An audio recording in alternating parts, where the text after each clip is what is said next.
Mr Van Rompuy, I hope you'll resist the calls for military action this afternoon. Indeed, the Liberal leader, Mr Verhofstadt, made a very pro-war speech.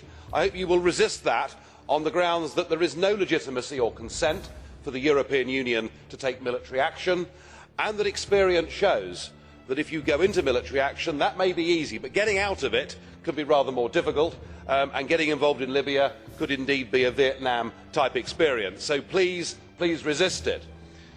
But on Colonel Gaddafi himself, you were quite right to say that what's happening in Libya is really very wrong indeed. But of course we knew that even before the uprising. Just last year he declared a holy war, a jihad, against the Swiss. He tried to blackmail the European Union. Do you remember? He said, give us €5 billion or we'll flood you with migrants. And of course he's the man who was happy to embrace al-Megrahi, the man who committed the biggest ever mass murder in British history. But what you didn't tell us in your speech was about the fact that you actually know Mr Gaddafi. Indeed, you went to meet him in December, didn't you? Do you remember? In fact, there was a jolly nice photograph of you and Mr Gaddafi holding hands. In fact, I have to say, I've never seen you smiling more or looking happier. Perhaps he's an old drinking mate, I don't know. But I wonder why?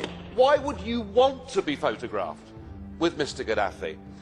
And I put it to you that it could well be that since you were appointed as President of Europe and your sidekick, the noble Baroness Ashton, became the High Representative for Foreign Affairs, that you know that you've been seen on the global stage like a couple of political pygmies. As WikiLeaks showed, you were very unhappy that you weren't being recognised, unhappy that you were snubbed by Obama, and here was the chance to go along and be accepted by a head of state.